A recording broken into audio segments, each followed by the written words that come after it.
Assalamu alaikum. This is the second part of the discussion that we started to understand the historical context of Shia inaction and the associated persecution. The goal of these discussions and the reflections is to invoke questions. We're not here to give any proposals or provide answers, at least in this part. If we understand that there is a fundamental problem to be addressed, it will be a major win. So again, I repeat the goal of this chapter, chapter 3, historical context of Shia inaction, persecution, and causes. The second part is to enable and equip the listeners and readers to ask a very fundamental question. Are we different? And can we do something to make a difference that wasn't done by prior generations? Answers and proposed recommendations will be shared in chapter 5.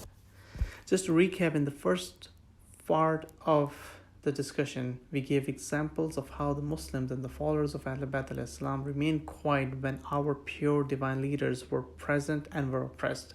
And the main takeaways was, if someone gives an argument that we as Shias lack leadership today and that's why we are confused and divided, historically, when we have had absolute divine leadership, we remained divided and weak. It is not the leadership that will make a change. It is not the mujizat that will make a change. It is us who need to change and stand up according to the teachings of our imams. Our imams want their followers to go through a transformation in themselves, which will ultimately result in transformation of the society and humanity. Imams never sought worldly power. If they desired, they could have gotten it with the help of Allah and His special powers. Rather, they wanted to reform the ummah of the Prophet Muhammad, peace be upon him. When the time comes to show the power of Allah, the 12th Imam, Imam Mahdi alayhi salam, will come with divine support and change the landscape of the world. This inaction and lack of self-transformation is a big reason why the Shias have suffered over the years. Let's look at what has happened over the ages. We know that Shia Muslims have been persecuted, following our few examples through the lens of time. First, the lovers of Imam Ali alayhi salam were punished by the Khulafa from 632 AD, the year of death of the Prophet, to 656 AD, the end of the third Khilafah.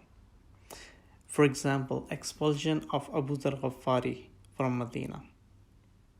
Second, these atrocities continued and turned a very severe page at the hands of Banu Umayyah from 661 AD to 750 AD. This included the event of Karbala, what happened in Kufa, and so on.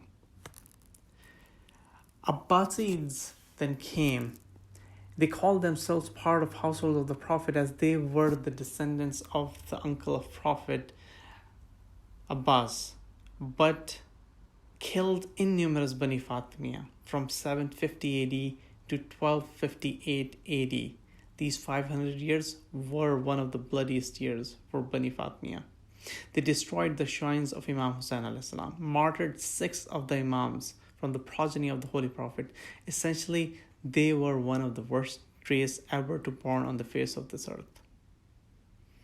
Fourth, then came the time of Fatimid government, who were Shias in Egypt.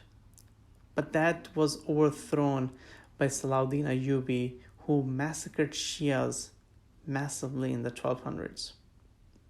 From 660s to 1260s, Shias migrated from Arab world to Iran, India, and other places like Central Asia.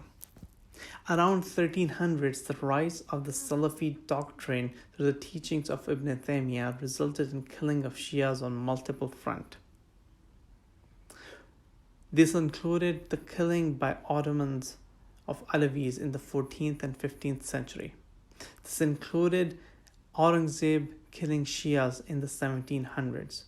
This included the rise of Wahhabism doctrine in the 1800s that resulted in the destruction of the Shia holy sites in Iraq and Saudi Arabia, and then the full destruction of Jannat al-Baqi in 1923, and the associated persecution of Shias.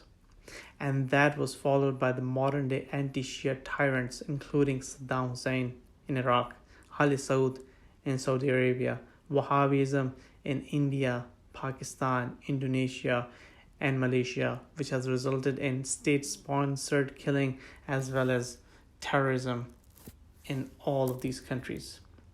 In other words, Shias have been persecuted for a long time, and since we have been persecuted for a long time, we need to ask this question: why? There must be something wrong that we are doing which is persistent over time. It is not dependent on time, era, or the tyrant of the time. Rather, it is based on our approach. It is something that is persistent, consistent over time. So if someone says that we lack leadership or the financial resources to make a difference, my humble answer would be that we need to dig deeper to analyze the root cause of the problem. In the next part, we'll discuss what is that root cause.